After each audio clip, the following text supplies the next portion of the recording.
Okay. Okay, I'm having a chat with composer pianist Bill Whitley.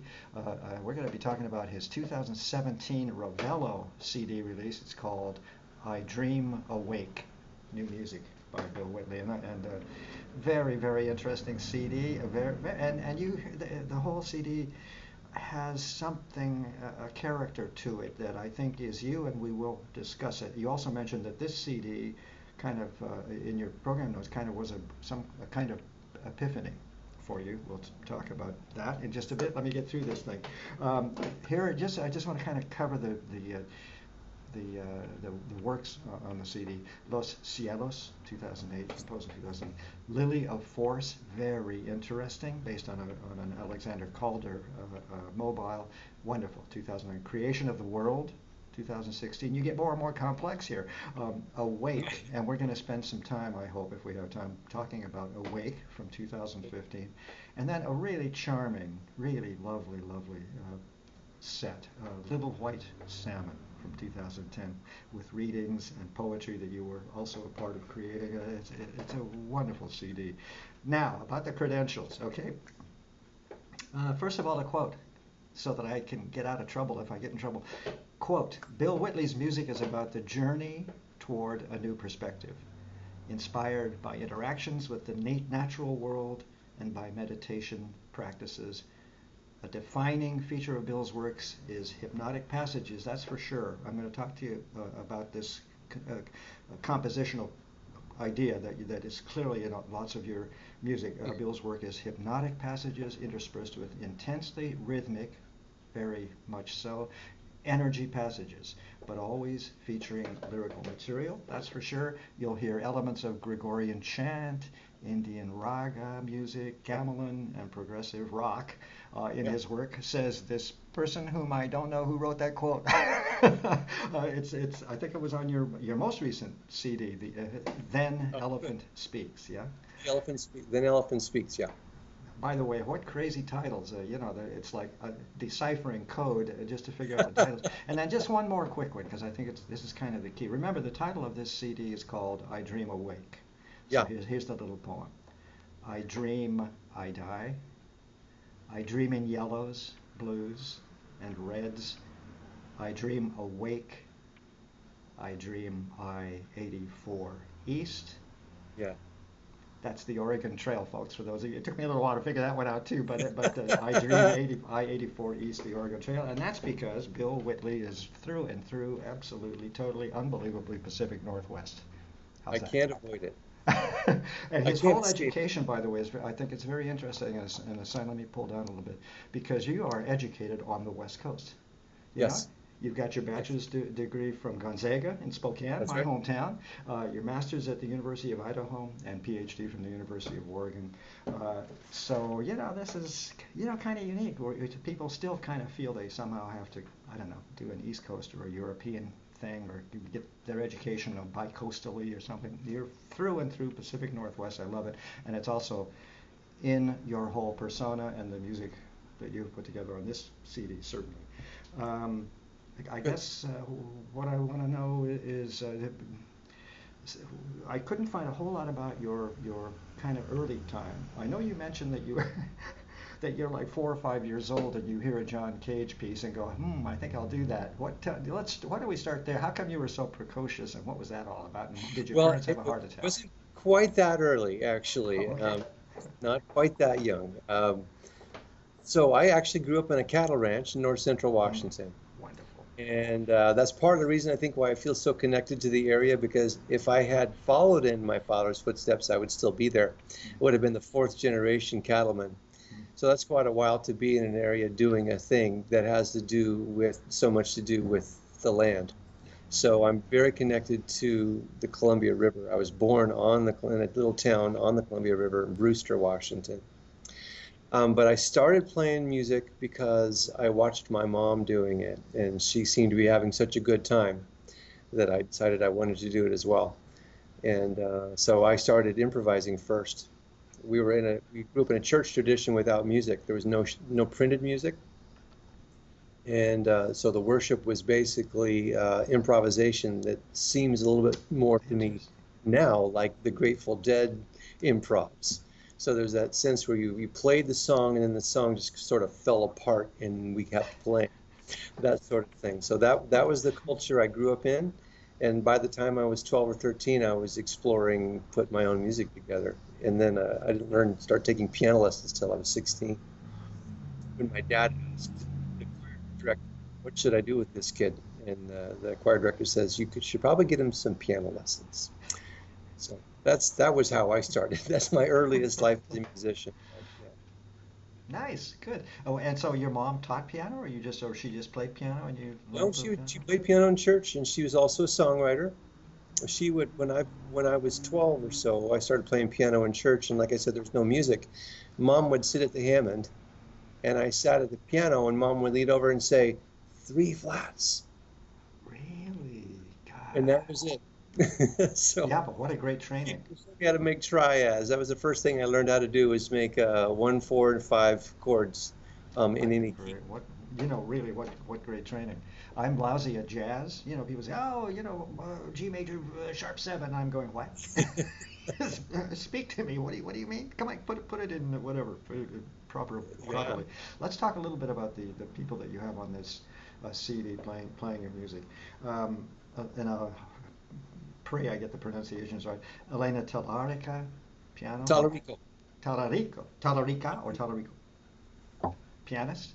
You mention Yes. her frequently, and she's fabulous. Yes. Federica De Zotis, soprano sax. How'd I do there?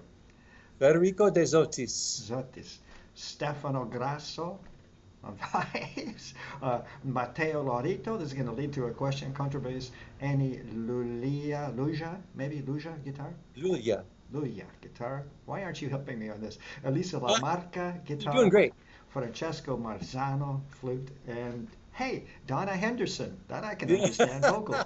How come all the Italians? I asked you this a little bit before. There's something. What's going on here in terms of your Well, life in now Italian? I mentioned you, or at least you mentioned prog rock. There's a prog rock element that started way early with me. Went from Billy Joel to Rick Wakeman to Yes to King Crimson, and I was kind of hooked from then on.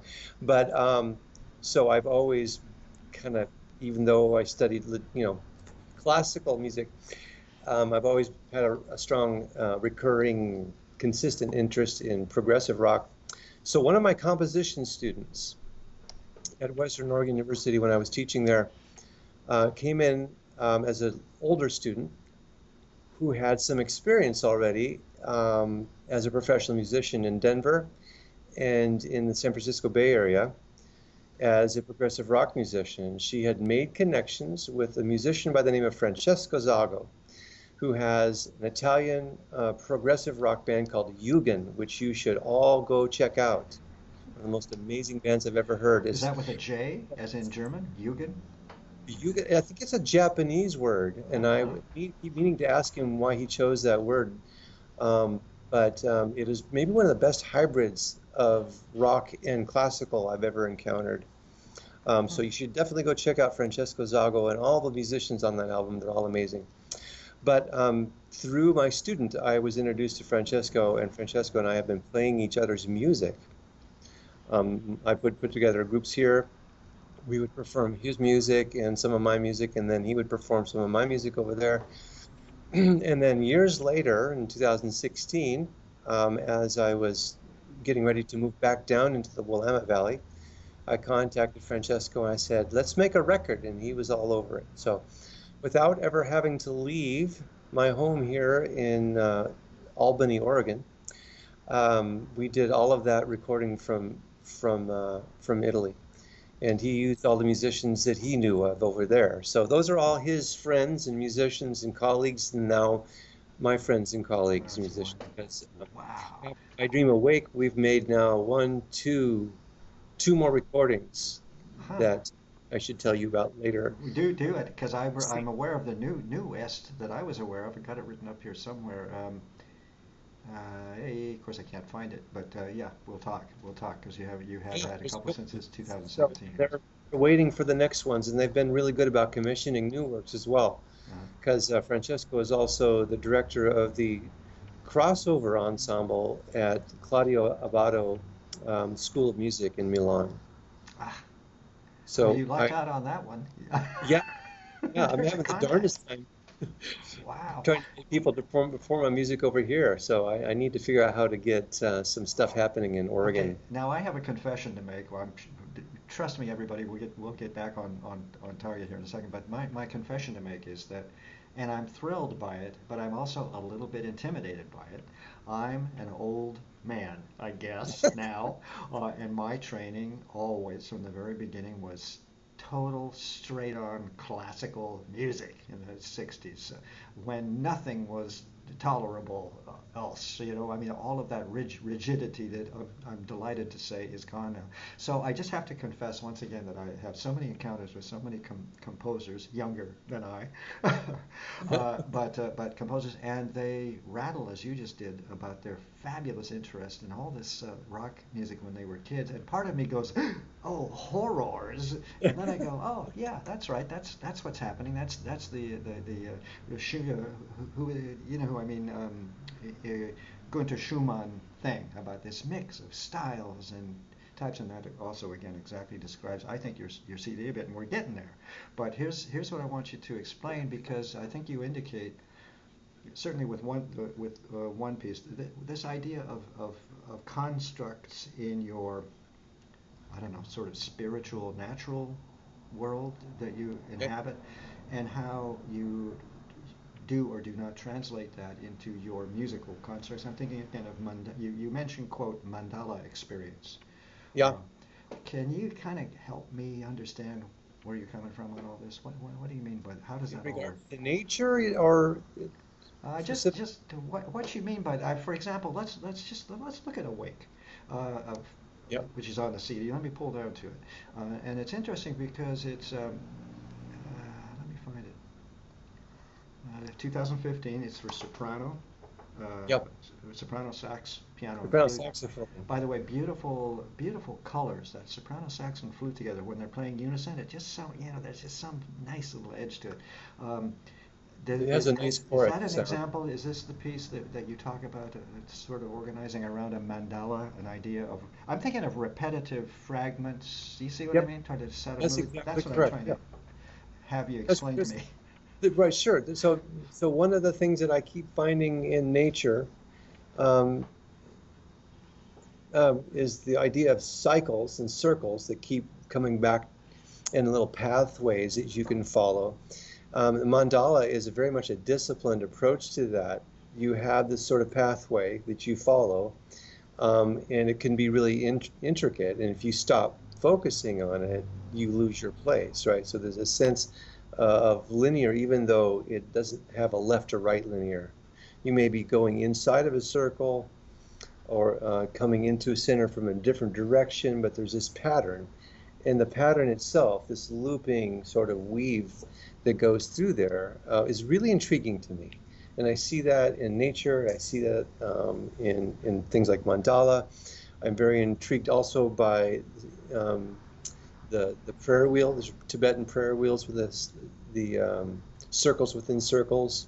That you Those spin, right? things really, really get my imagination spinning. That and also the kinetic sculptures like the caulders. There's this idea of a fixed object that's not quite fixed, and at any moment your perception can change. Just as one object changes, it's to me that idea of a living object being expressed in music is something I've been trying to get at since about 2003. Let's talk Um, about why this CD was an epiphany for you. Can you put that in a quick nutshell? I think we're kind of walking all around this, but yeah, I may be somewhat repetitive. But let's just kind of, how come this CD represented a big change for you, or am I incorrect in that? no, you're right. So for me, everything that I did, I collected everything on that record with some intentionality. I wanted to get at a very specific overall program that spoke in the deepest possible way about what it is I'm trying to say as an artist. And when I heard the finished product, I heard that I had some really good musicians that totally got it. That was one, that there are some people who really get this, and I know some of it's very hard to perform. And then secondly, the mood and the ideas behind it about the pathways in, the pathways back out, and the cycles within cycles, all of that business, um, made me have to look back at everything else I'd written up to that point, and reframe it all. This one recording seems to be a pillar in this big long arch of my career as a composer. What's remarkable is that it took so long on the one hand, but then on the other hand, what's remarkable is that it took me so long to find it because it seems like I was already doing it at the very beginning, when I first started writing music back in '92 or whatever it was. But you sort of this bubbled up, didn't it? This realization, this understanding of what you were doing, if I understand Well, you correctly. I guess it took that opportunity to kind of put the stick in the ground to see where I had come and to get that perspective, the long perspective, all the way back to the beginning. And I actually, when I got done with this recording, I went through my catalog, went through my filing cabinets, and I literally got rid of, just restarted Oh, recycling paper. you took the question right out of my head because I read about that. I Yeah, read. I started deleting files. It was, I don't need this anymore. This is, that this recording did that for me. And I'm really, really, I can't begin to tell you how grateful I am for that kind of Wow. experience. So that is great for a creative artist to have that moment, that epiphany indeed, where you Yeah. even feel so strongly about where you are now and where you were before that you get rid of before. Yeah. You know, Yeah, it's sort of like year yeah. And one. yeah, well, and not only that, but there were a couple pieces along the way that go way, way back where I was on track with. 2009, I think, for example. I mean, just to take it back. Is that what you mean? Some of the pieces on this CD that go back to Well, early not on years? that CD, but on that, I made a piano CD. Yeah, a piano CD back in 2010. Well, there's some music on that CD that was written when I first started in '92. I wrote a piece that was dedicated to John Cage when he died. I was very upset. I think I was mostly upset at him because he left so much work left undone. That he had opened all these Pandora's boxes, and now we have to go clean up the mess. Really, how dare he die? Yeah. So when he died, I wrote that piece kind of modeled after, it was called Labyrinth Walk. I wrote it modeled after, In a Landscape, Cage's famous piece, In a Landscape. And that has a bunch of little circular patterns in it. And here I am, what is it, 15 years later or whatever it is, doing the same stuff. By the way, you And just there's helped this me with. period in between '92 and 2009 or so where I just was trying all this weird stuff that wasn't really taking me anymore. And also, you've already said you now look back and you realize you were close or you were already doing it, I you was know, already somehow. doing it. But it's that moment when all of a sudden it all makes sense. I mean, Yeah, just kind of like a symphony. It would be just nothing but noise for a while for me when I was a kid, and then all of a sudden it all makes sense. click.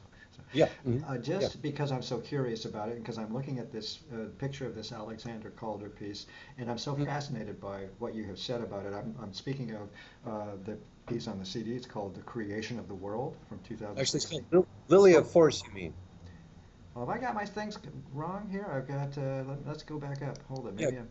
Creation of the World. You were quite right. Excuse me. I was a little down in my notes here. Lily of Force. Excuse me. Forget that, everybody. Don't even let that go in your minds. This is from 2009, which is back there Yeah, a bit. Lily of Force. For this is so interesting for vibes, contrabass, piano, soprano, saxophone, and it's.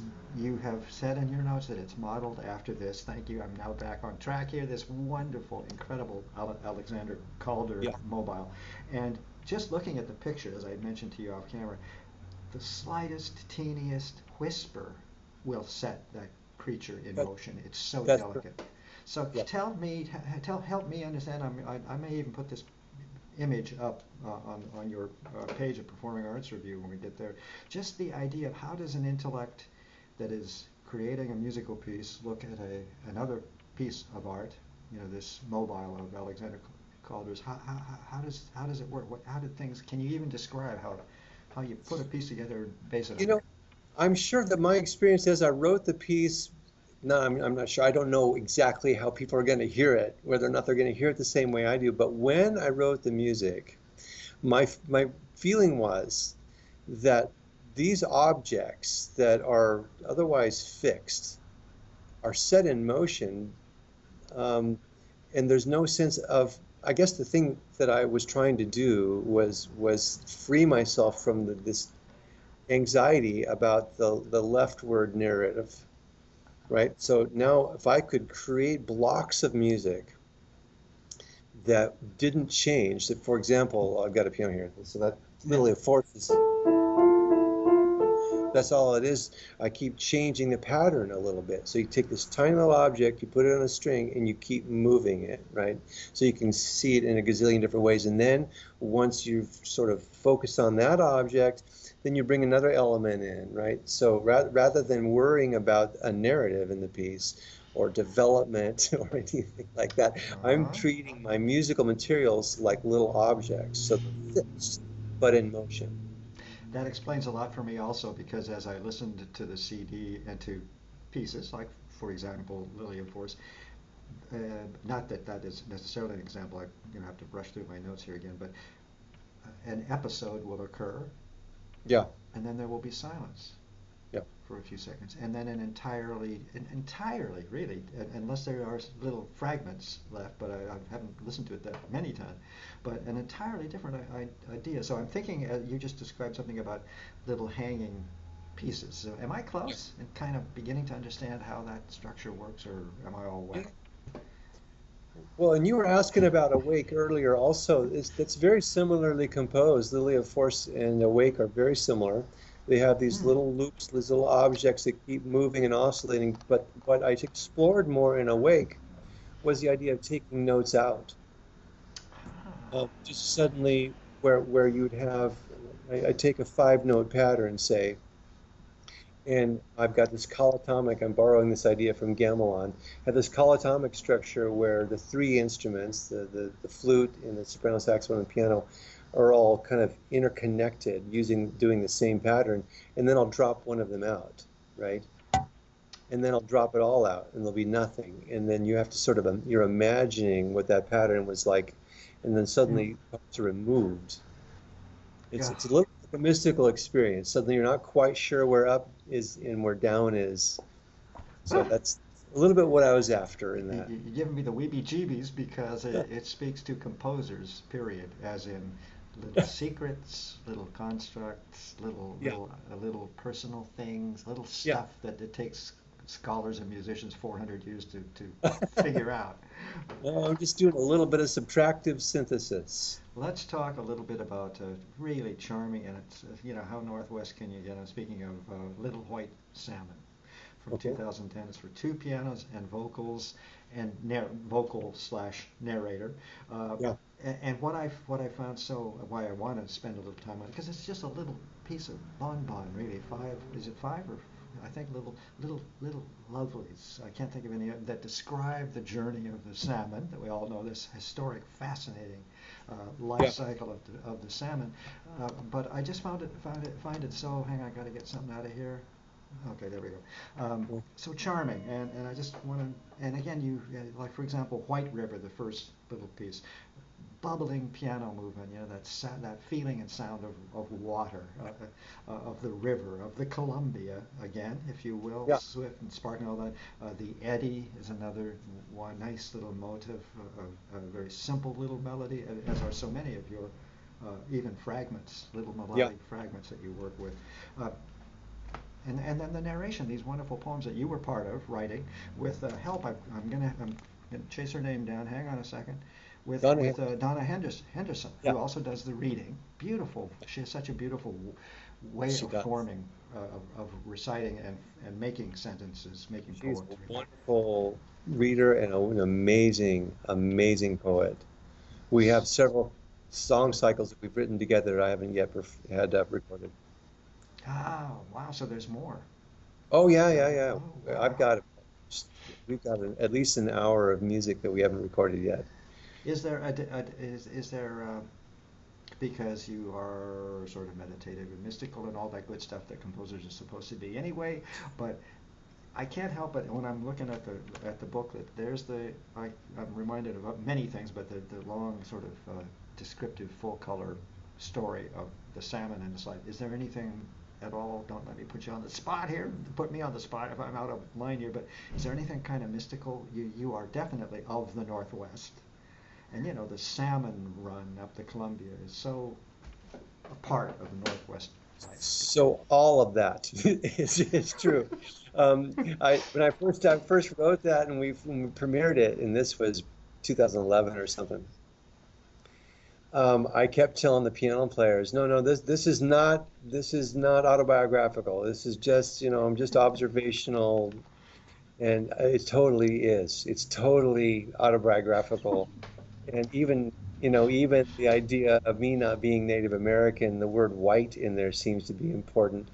But also the fact that there is actually a river called Little White Salmon that flows out of Washington State and feeds into the Columbia. Yeah, and the Salmon River. Be really important. Yeah, the White Salmon River. Yeah, and there's a White Salmon River and a Little White Salmon River. But just the idea of growth, going into something, I think all my pieces are about this, actually going in and back out the way you came, but you come back changed. You come back completely unrecognizable, but you haven't left. And that to me is the most important thing I could ever talk about. So it's in the salmon. It's obviously salmon are in the Northwest, in the Columbia, and the Chinook jargon that I'm trying to learn right now from some students in Spokane, some teachers in Spokane actually, and learning more about Native American history and that connection, the Northwest connection, or it's all about the Chinook salmon. Um, but just the whole metaphor of the life cycle of the human, Just period, yeah. of learning, and it all seems to be one big package. So I'm not talking very eloquently about it, but it's at the core of everything I do, I think. I'm So not really. there's no way you're going to be moving to Chicago anytime soon, yeah?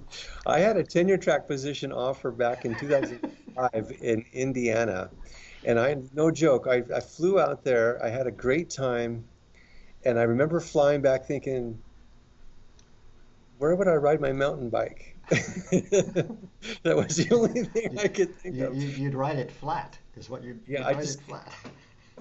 I just get Yeah. lonely thinking about going even too far south of Eugene.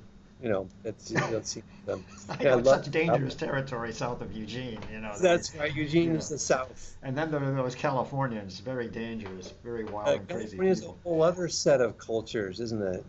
Yeah, Well, I you know, I travel, but I kind of like being home. So yeah. Well, I think there's something very, very special, as I said at some point earlier in the conversation, that you are completely and fully Western.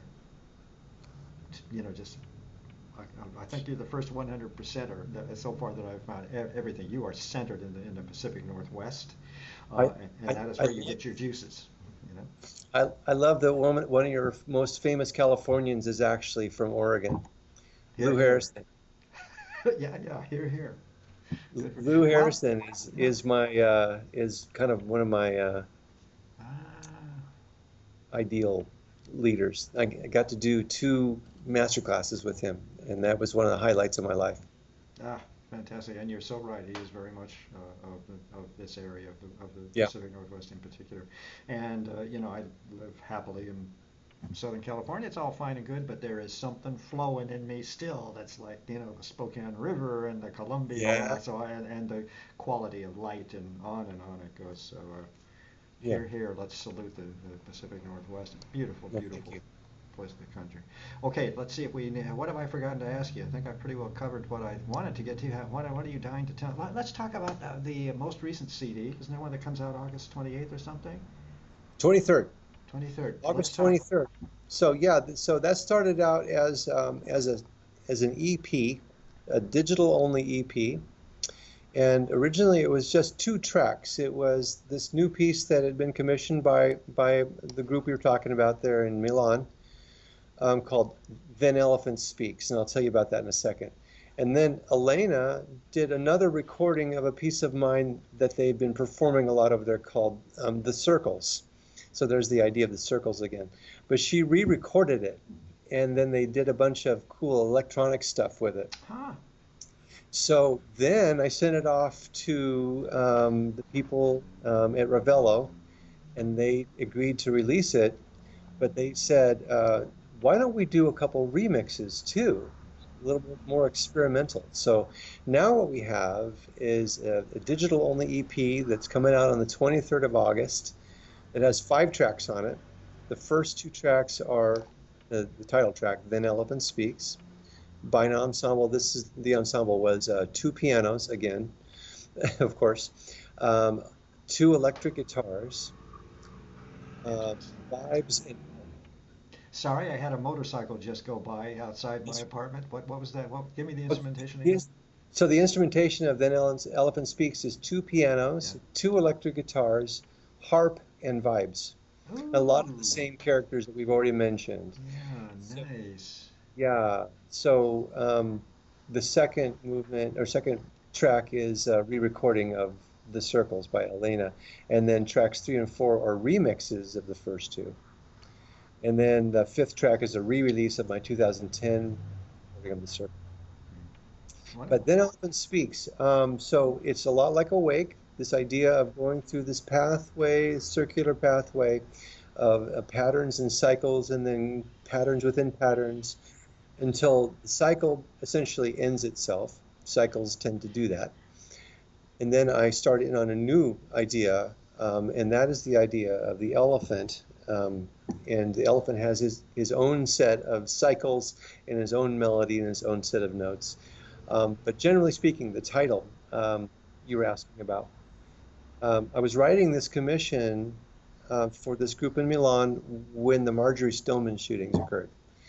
And I was, as everybody else, confused and heartbroken and angry and sad all at the same time. And all I could think of was Ganesh, that idea of wisdom and silence and patience. And I thought that would be a good image. So the idea of, again, walking through this labyrinth pathway to arrive at this focal point, and that focal point is where the elephant finally speaks wisdom. So my idea is to create a piece of rest and resolve. So that's what that piece is about, man. Whew. The Tim. middle section sounds like King Crimson. I don't know how much prog rock you listen to, but that middle section with electric guitars in there, got these interweaving loops in the electric guitars that's really fun. Any improv, by the way, at all? Do you written Um, improv at all? Not in this one. No, there's a new piece that Elena, the piano player, and Francesco asked me for another piece for electric guitar and piano. I leave a huge space there for guitar to improvise, but not usually. Usually I've got everything written out. There's a moment in Little White Salmon for the 2 pianos. That was initially open for improv, but I ended up just writing it all out. You know what? Thank you for reminding me where, because and the reason the question came to mind is I remember distinctly somewhere I heard some little section and I thought, is that being freely improvised? So kind of It, it roundabout kind way of of you answered that was. question. So Wonderful. mouth, I think the fourth movement of Little White Salmon, there's a movement called mouth. Yeah. And I started this additive process that starts with 5/16 and then goes to 6, then 7, then 8, and then back down again, 5, 6, 7, 8, 9, 8, 7, 6, 5. I'm going to create a loop that fits into that little cycle. And then I started improvising a piano part on top of it. And then I remembered that people have to play this. So decided to go ahead and write my improvisation out. So it does sound improvised. I'm really happy with that. By the way, were you any good at math? I love math. I think if I was How come I guessed that? Because yeah, you've been giving me all these formulas and that byways was and highways, and I'm thinking, no, no, no. All I want is the big picture. I'm the conductor guy. I just want to flap my hands and have the landscapes happen, and I don't want to know the no, math I of it. am totally the engineer and I will geek out. I got to be careful with that. I will drive my wife crazy. I will Interesting. get down into the details and never resurface. Aha. Well, that's the art of composition. Also, no, there's no doubt about it. Look, I think we're done. I think we've got Oh, a pretty good deal here. I've had a great talk. And again, where are you as we speak? You're in Oregon. Where? I I am currently in Salem right now because I teach here during the summer only a couple days a week, but I'm teaching music theory and oral skills and composition and piano And then you live actually in Albany, which is nearby. in Albany. Yeah, Yeah, it's about 25 miles beautiful. south. Those are such beautiful towns. And when you mentioned the tiny little towns Yeah. in eastern Washington, I remember. I mean, you fantasize, but I remember fantasizing most of my childhood about what would life be like as we drove through little towns like Quincy and other little places in Oh yeah, Washington and Oregon. What yeah. what would life be like in tiny little towns like that? Now I know that they're not right for me. I need to be close to the opera and the symphony and everything.